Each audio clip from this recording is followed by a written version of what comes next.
Hey everybody, Happy New Year, Happy 2019. This is Kiera coming at y'all finally with a new video since the birth of my daughter back in August. How's everybody doing? Happy New Year. I have missed y'all. I've been talking about making a YouTube video for the last month, but as you guys know, if you follow me on my channel, I had my daughter back in August 29th of 2018, and she is 4 months. Her name is Averie Shy. So I have been busy being a mommy, a new mommy all over again with our daughter.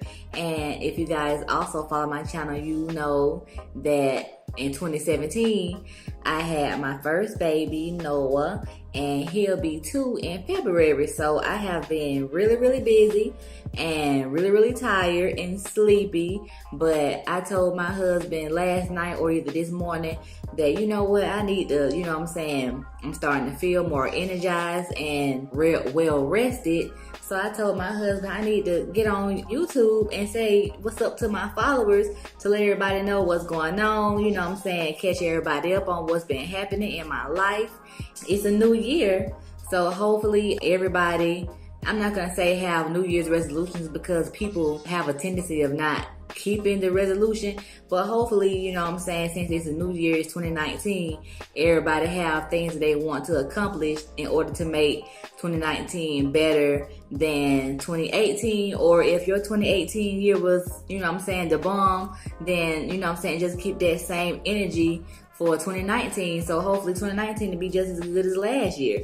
Last time y'all saw me, I forgot what kind of hairstyle I had because y'all know I cut my locks off back in 2017 right before my dad passed away. I've been rocking, the natural hair. I've been getting protective styles and stuff like that. 2 weeks ago, Friday, it made 2 weeks that I decided to get me some faux locks, and I'm digging them right now, because I've been having a lot of postpartum hair loss. I didn't experience that after I had Noah because I had my locks, which was almost down to my butt. And, I cut those off like I just said. So I didn't experience all the postpartum hair loss that I hear people talk about all the time.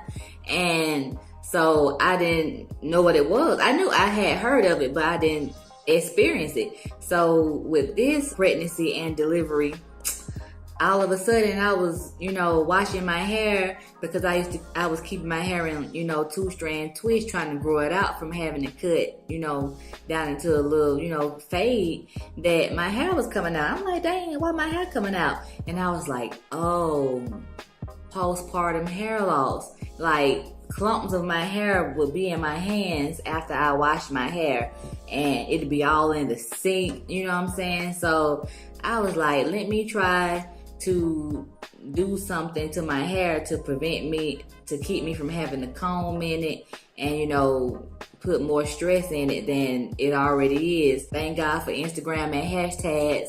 I found someone to give me some crochet faux locks a couple of weeks ago, and she was giving away an awesome Christmas sale. So I got my hair done for $70, and I bought my own weave.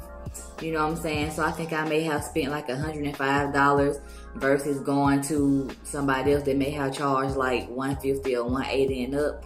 So I think that this is a pretty cool protective style. My edges are kind of thin, so I'm trying to keep those healthy, but I like it. They look real natural too. These are the most natural locks I have seen, because I've seen people with faux locks, they be so shiny and fake looking. I really like how these look. They look so natural, and they are crocheted in. So I'm gonna keep these for the next month, and then I think I'm gonna let her either do them again. And I'm not sure yet, but I'm thinking about maybe locking my hair again. I don't know yet, because I had my locks last time for 8 years almost. So I don't know if I want to commit to locks again, because my afro is kind of big now. Maybe when I take these down, I can make another video and show y'all how big my afro has gotten from like the short haircut y'all have seen in my previous yoga videos. Besides all that, I want to catch y'all up on my health because you guys know that when I had Noah, I was having blood pressure issues. If y'all look at my last videos, I was real swollen. They thought I had preeclampsia or I was in danger of developing preeclampsia with Noah. And you know from my last videos that he was born at 5 pounds 8 ounces because he stopped growing inside my uterus because my placenta stopped giving him the nutrients that he needed to have because of the high blood pressure. With Averie, it was a lot different. I was much bigger with Averie than I was with Noah, I guess because I had just had him the year before. So my uterus expanded a lot more with Averie. I was much bigger with her. I gained 50 pounds. With Noah, I only gained like 20 something pounds, 23 pounds, something like that. With Averie, I didn't have high blood pressure my entire pregnancy versus like I did with Noah. So with her, I didn't have high blood pressure issues the whole time I was pregnant with her, but it started to spike towards the end of my pregnancy. So I had Noah at 38 weeks, 4 days. I believe I had Noah, I delivered Averie at 38 weeks, 6 days, I don't remember. But I went into the hospital around the same time like I did with Noah, around like 2 a.m. for contractions. And they wasn't consistent and it wasn't real painful, but they was coming like every like 5 or 6 minutes. So at that point, I was over being pregnant because, like I said, my blood pressure was starting to rise towards the end of the pregnancy. So they were sending me to ultrasounds every week, and somebody would tell me you need to have this baby soon or we're going to induce you and stuff. The same thing they was doing with Noah, and it was stressing me out. So when I started noticing I was starting to get contractions, they was, coming every like 5 or 6 minutes. I called my midwife and she was like, yeah, go ahead and go in. So we got to the hospital around like 2 a.m. and they checked my blood pressure and stuff, and it was kind of high.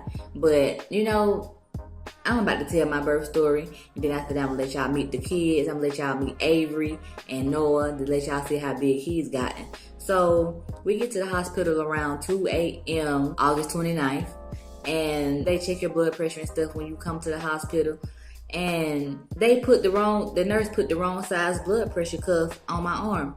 And so I told her, I said, this blood pressure cuff is too small because, if the blood pressure cuff is too big or too small, it could give an inaccurate reading. So in this case, my blood pressure cuff was too small and it was making my blood pressure readings higher than normal. And so the highest it got was like 180 something over 61. And I told her, I said, first of all, that reading don't make sense. My blood pressure has never been this high this entire pregnancy. The highest my blood pressure got was like 130 over like 90 something, and that's not bad, but if you're pregnant, they want to keep an eye on it. So, but the whole pregnancy, my blood pressure was like in the 120 over 70s, 120 over 80s range. So it got to one point where the blood pressure machine started to come on, and it got so big on my arm that the blood pressure cuff expanded with air and flew across the doggone hospital room where I was in, get my triage. And so I hate when medical professionals don't listen to the patient, because we know our body better than a stranger. So if I'm telling you this blood pressure cuff is too small, it's hurting my arm, and y'all don't switch it out, and then y'all don't listen to me, that pissed me off, because this time around I really wanted to have a water birth, and because they kept entering those higher than normal blood pressure readings, I couldn't even have a water birth. So after that 180 something over 61 blood pressure reading came in, they was gonna go ahead and admit me, because at that point my contractions wasn't consistent. So I was ready to go home and hopefully come back later on that day or the next day to have the baby. But when they figured out, oh, your blood pressure is 180 something over 60 something, they went on and kept me. And they was gonna talk about inducing me. After I got admitted or whatever, and I went to my room where I ultimately delivered Averie, first thing the nurse said, she looked at my arm and she was like, this blood pressure cuff you have on is too small. And immediately, like, if y'all knew my husband, y'all could ask him, I just started started crying because she was like, why are you crying? I said, because I tried to tell the nurse before I got admitted that this blood pressure cuff was too small for my arm. And so now you're telling me that this blood pressure cuff is too small. And as soon as she changed it, my blood pressure went down to like 140/80 something. That's because at that point, I was upset and crying. And so she was like, okay, calm down. I'm so sorry that happened to you. Calm down. And so once I stopped crying and calmed down and stuff and stopped being so pissed off, the whole time I was in labor, my blood pressure was like 120/72 or something like that. And that's actually real good blood pressure range. And so I didn't get to have the water birth, but I had the best midwife ever. She was better than the last midwife I had that delivered Noah. Her name was Janet at Atlanta Medical Center. So if y'all in Atlanta and looking to have a cool midwife and you're pregnant or whatever, ask for Janet. I don't know her last name, but she's light skinned with long hair. But anyway, she was like the best midwife. She was real personable. She was real hands-on. Like I didn't have to have the blood pressure cuff on me or the monitor around my stomach the whole time I was in labor. I got to walk around and bounce on my yoga ball to engage the baby in my pelvis. Only thing I had to have was every 2 hours I had to get IV with penicillin in it because I got tested positive for group B strep. And so if y'all want to know what group B strep is, just Google it because I don't want to take up too much time telling y'all what that is. But it's very common in pregnancies and it helps prevent the baby from getting meningitis if you test positive for it. That's what the penicillin do. So besides that, I was like free to walk around, and then she even let me eat. Like most people don't want you to eat when you're in labor because they scared you gonna throw up, or if you have a water birth you may, you know what I'm saying, have a bowel movement in the water.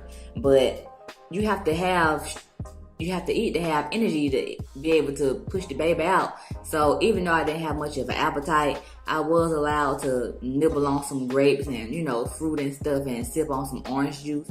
So my labor was a good experience. It was better than the last time because with Noah, I was starving. They didn't let me do none of that stuff. With Averie, it was a better experience. And so I had a doula this time around, my doula Kiera of Blue Magnolia Doula Services. She was awesome. She came in with the essential oils and the oil diffuser. And she came in and she just helped me to relax and she coached me. And she helped me out a lot because Averie was much bigger than Noah. He was 5 pounds, 8 ounces and Averie was 7 pounds, 5 ounces. And it took more work to push her out. So when I thought I couldn't push her out or when I thought I couldn't do it, Kia was there to help me get through it because I thought I was about to die. Like, that's what it felt like. I felt like I was about to die, y'all, but I'm still here and I have a healthy daughter now. So shout out to Kia and her doula services. So, you know, if you in Atlanta, I'll put her info in my description. So y'all can follow her on Instagram and, you know, hire her to be a doula if y'all interested in having a doula. They are really advocating Black women to have doulas now, and I think that's a good feature to have when you're in labor. Because like I said, these doctors and nurses and stuff don't be listening to patients, especially Black women, unfortunately. And Kia was there to advocate for me, and she helped me out. She massaged my back and told me I could do it. She helped me breathe and helped me get into all these different kind of comfortable positions that would help Averie come out easier. And she really helped me out, y'all. So y'all need to really look into having a doula because they really, really help out. Because when you in pain, you can't think straight. So doulas are there to help. They work for you. So they want everything to go good for you. So they're your advocate when you're in labor. So look into having a doula, y'all. So after being in labor all day, Averie finally came Wednesday, August 29th at 8:50 p.m. And you know what, y'all? This is a funny story. I told my husband when I found out I was pregnant with Averie, I was like, they told me her due date was September 6th. I said, I want her to be born on Michael Jackson's birthday. One of the best moments is right here, right here. It's right in the middle of the show, and it's my birthday, and I'm thousands of miles away from my family.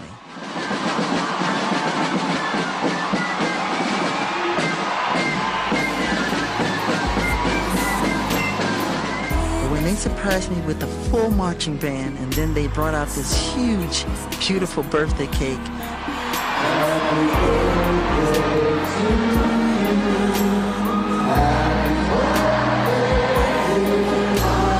I realized that I've got family all over the world. Now, if y'all know me, if y'all follow me on Instagram, I don't too much talk about it on my YouTube videos when I do make them. But if y'all follow me on YouTube, Facebook or Instagram, y'all know how I feel about Michael Jackson and the whole Jackson family, but specifically Michael Jackson.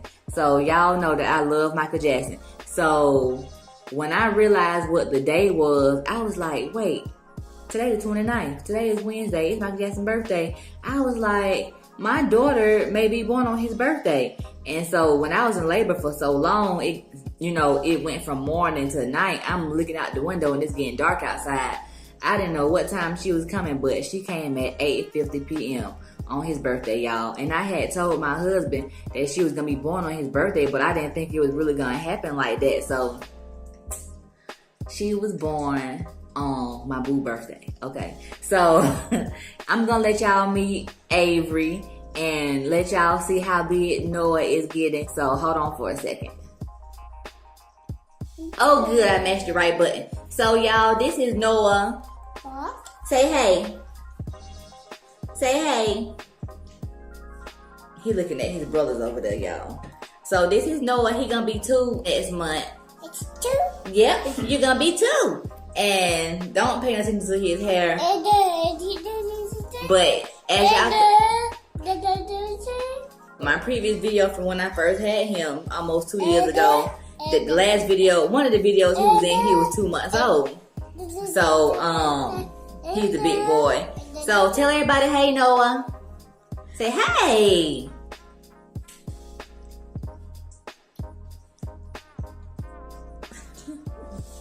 Okay, go with your brothers. I'm gonna let y'all meet Averie. I call her Averie. And this is Averie. That's right, Averie. She can sit down here with mommy. Thank you. This is Averie. This is Averie Shy. And she just turned 4 months on December 29th. Say hey. Hi. Say hi. This is my mama. Let me take off her bib so I can see her outfit. Y'all, I said a long time ago I want to have a daughter. But after I had Noah, I'm like, you know what? I'm good. I don't got to give birth no more. I'm straight. But God was like, nope, you having a daughter. And I got pregnant. I didn't even know I was pregnant for almost 3 months. But this is Averie. Hold on, let me move my phone up. I don't want to fall. There we go. Hey. There's my princess. Oh, she's trying to come to the phone. Look at her. She was born 7 pounds, 5 ounces. And y'all, I forget how long she was. Don't ask me how long she was. I forgot. Okay? I think she was 20 inches long. I don't remember. But this is my mama girl. I call her mama girl. Say hey, mama girl. Say hey, mama girl.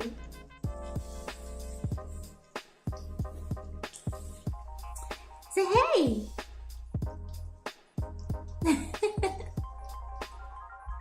It's everybody on YouTube. Looking at you, girl. They looking at you. They looking at you. They looking at you. Mm-hmm. It's mommy's baby, y'all. So I have a girl and a boy now, including my 2 oldest teenagers, y'all. So I have 4 kids, and I'm 34. So anyway, look how she looking. She's like, what's going on? But I just wanted to come on and catch up with y'all and give y'all my birth story, let y'all meet Averie, and let y'all see how big Noah has gotten. And I know every time I make a video, I tell y'all I want to start being more consistent, but like I said, this is a new year and I want to start off right. So my next video, I want to talk to y'all about how I dealt with postpartum depression with Averie, because if y'all see my previous videos, I dealt with postpartum depression after I had Noah, and with Averie the same thing happened, but it was quite different this time around. It's still a journey now. I want to talk to y'all about that, and I just want to have a conversation with y'all about a lot of different things. So I want to start being a little bit more consistent in making these videos for y'all. That's about it. So, Averie, tell everybody bye-bye. Say bye. Y'all like her outfit? It's a ballerina outfit. Look at her feet. It's like she have on ballet shoes. And the little ballet shoes on her shirt. And then she have a bow. You see it? I got my own personal baby doll, y'all. Look, let me pick up the phone.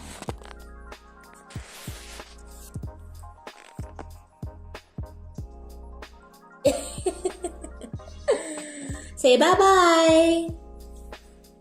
Say bye-bye. All right, y'all. So I'm going to talk to y'all later until the next video. Peace.